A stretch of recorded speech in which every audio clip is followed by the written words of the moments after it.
Have you ever heard a parent say that they wish their baby came with an instruction manual? This is meant to be a joke, but like many jokes, what makes it kind of funny is that tiny, painful kernel of truth. And the truth is not that we wish our babies were robots or microwaves or something where you could press a few buttons and they just do whatever you want, although at 3 a.m. I have to say that would be very useful. The truth is that parents care very deeply about their children. They want to do the right thing by them, and sometimes it's almost impossible to figure out what that is. When I became a parent a little over a year ago, I felt lost in a sea of information. I'd never really been around babies before.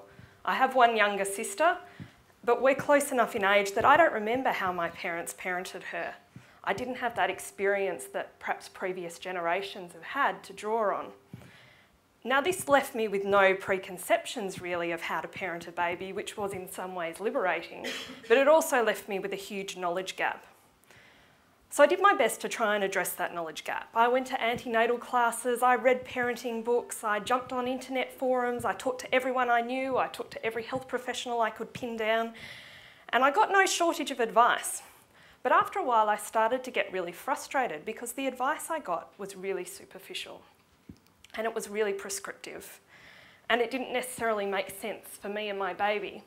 And what's more, people couldn't tell me where this advice came from and whether it actually had any evidentiary basis and whether it was valid. And I found this very frustrating because when you don't have accurate information, what you're left to fall back on is two things. One is your intuition and common sense. Now, don't get me wrong, intuition and common sense has a big role to play in parenting. But it also has limits in the absence of accurate information because when you have all the inaccurate information clogging up your head, it's very hard for your intuition and common sense to actually operate effectively. Your other option is to go and speak to an expert like a health professional, and this is what you're commonly advised to do at the end of every information sheet if you have any concerns. The problem with this is that health professionals have limited resources. I've had lots of help from health professionals, but I can't take every last worrying issue I have to them as a parent. And I think this is an issue that's only going to get worse as Australia's population ages and there are less resources to go around. Secondly, health professionals don't even, if I can put it colloquially, seem to have their shit together sometimes. The contradictory information you get as parents, even from really quite eminent sources, is mind-boggling. Just take one example, the age you're supposed to start your baby on solids. I was told by the World Health Organisation and numerous people that it was very bad to start my baby on solids before 6 months. She should be exclusively breastfed to that age. Unfortunately, I was also getting pamphlets and information from other health professionals that said you should start your baby on solids between 4 and 6 months. So I thought, you know what? I'll do some research and I'll figure out why this contradiction exists.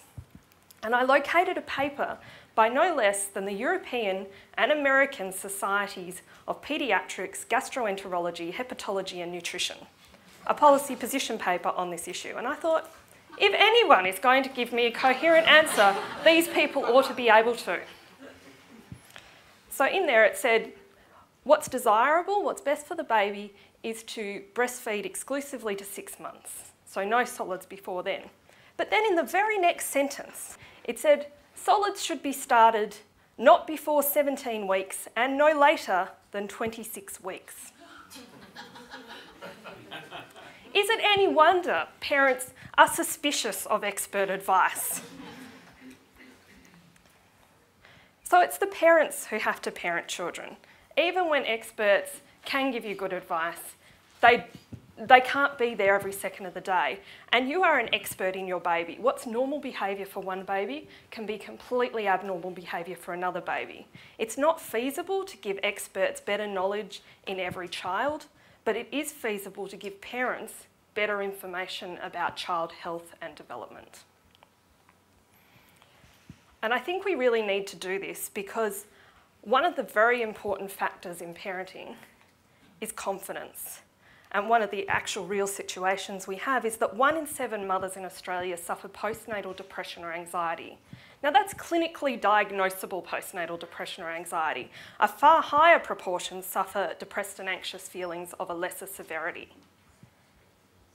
Now I'm not proposing that better information is some kind of panacea for mental illness, but it cannot be helping to make parents responsible for these children without giving them the tools and information to make decisions that they can feel confident in and to strip them of the power to make these decisions so they feel helpless.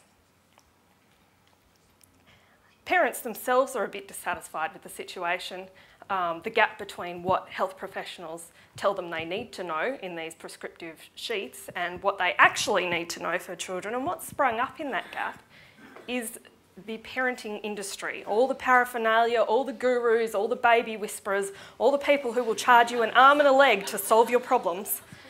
Now, apart from the fact that I think that they overcharge for information that should basically be provided free for such an important service to society and the community, there's no quality control over the information provided by the parenting industry.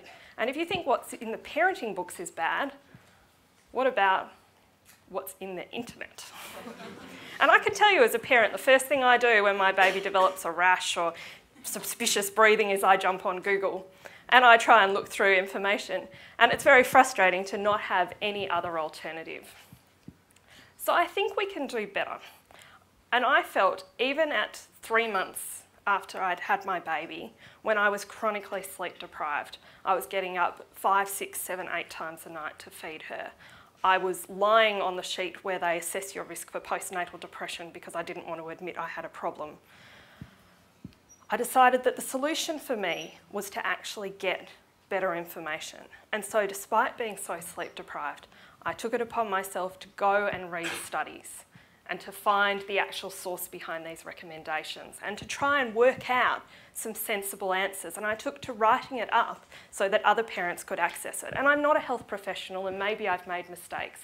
And I welcome comments and improvements on what I've written, but I think it's a good start. And you might think that parents don't need this kind of information, but I want to share with you 2 examples that I discovered when I was researching that makes me think they do. 5 million is the number of babies approximately that were born in Australia since the early 1990s. 6,000 is the number that SIDS and Kids estimates they have saved from death through their Back to Sleep campaign, a campaign that advises parents to sleep their babies on their backs rather than their sides or their tummies. Now, they estimate they saved about 85% of the SIDS, what would have been the SIDS cases this way, so we can estimate there's about a further 1,000 babies that died of SIDS despite the recommendations.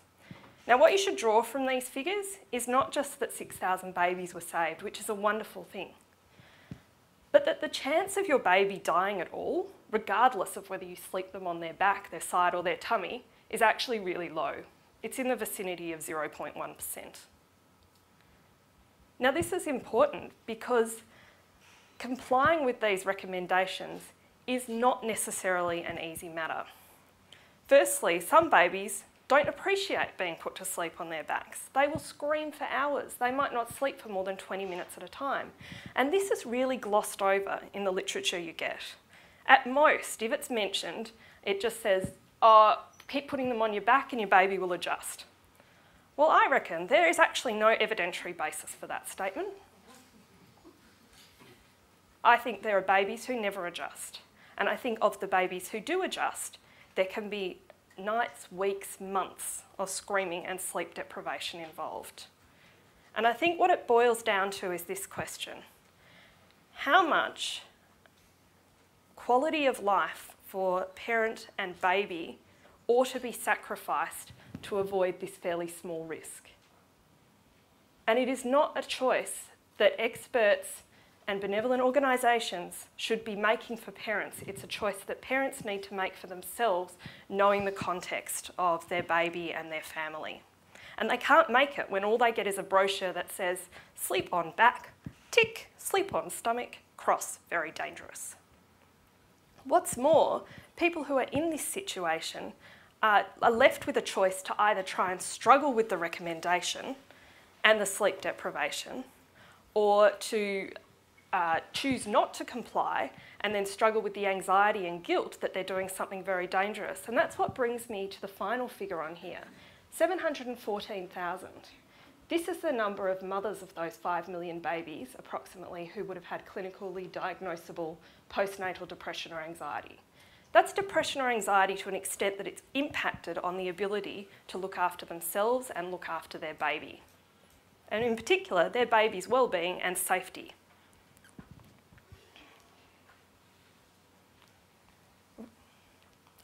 The second example I'd like to give you is a related example to do with the bedding arrangements that are supposed to be safest for babies. The safest arrangement is apparently in a cot near the parental bed and breastfeeding. The problem with this is that if your baby doesn't sleep very well, it's really hard to keep implementing this because you have to wake right up to get up and feed them. So there are generally two options parents take to try and deal with this situation.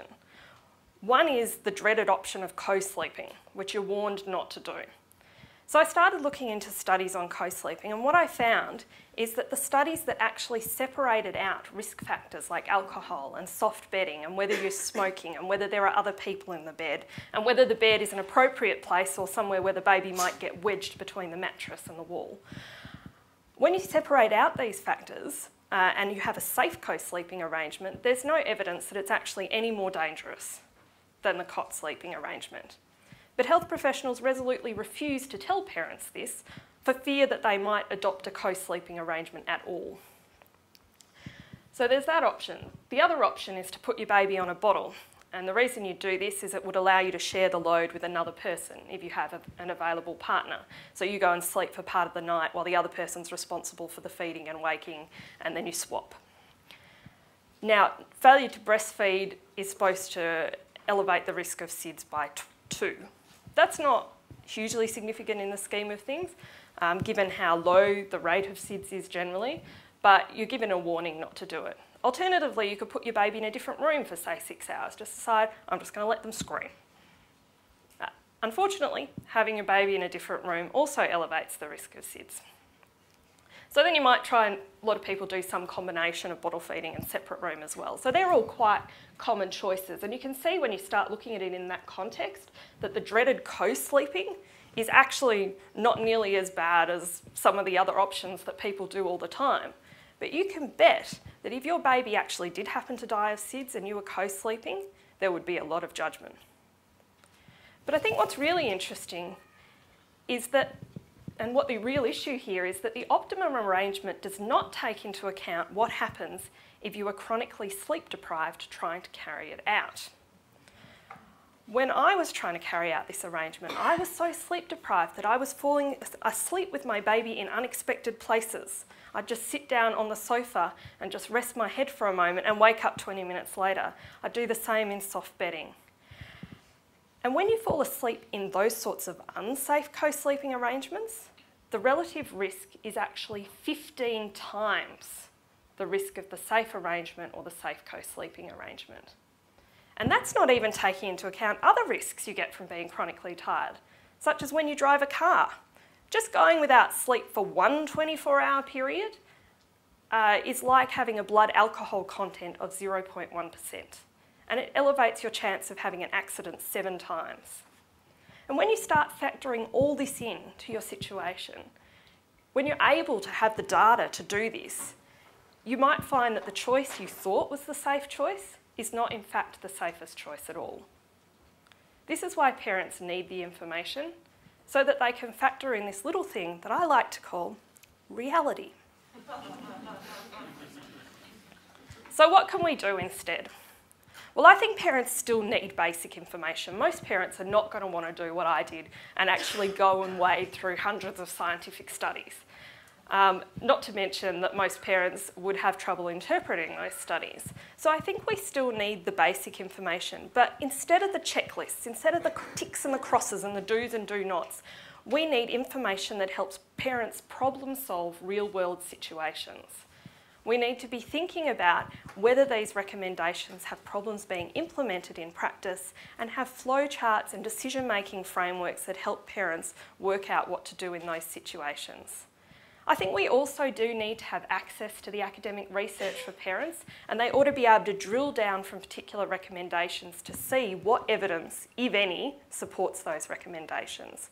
Are there studies? Is it anecdotal? Is it just what people have been doing for the last 100 years? What actually is the basis for making these claims?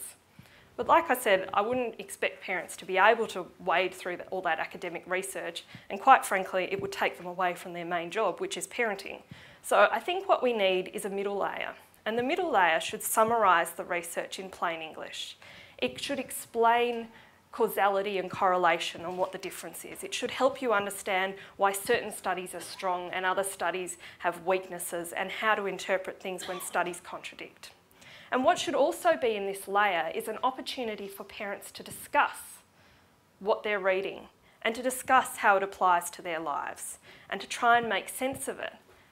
And that to be able to have a dialogue there happening with the researchers and the policymakers. So the researchers and policymakers are able to see how what they're suggesting is actually implemented in practice, and the parents are able to engage with those people to get a better understanding of where those policies come from. And I think that would build trust, and I think over time it would build better policies. Because at the end of the day, we trust parents to raise the children. They're the only people who can do it. There's very good reasons, logistical reasons and psychological reasons why parents should be given that job. So we ought to be empowering them with the information to make the best decisions that they can make for their family in all the circumstances. Thank you.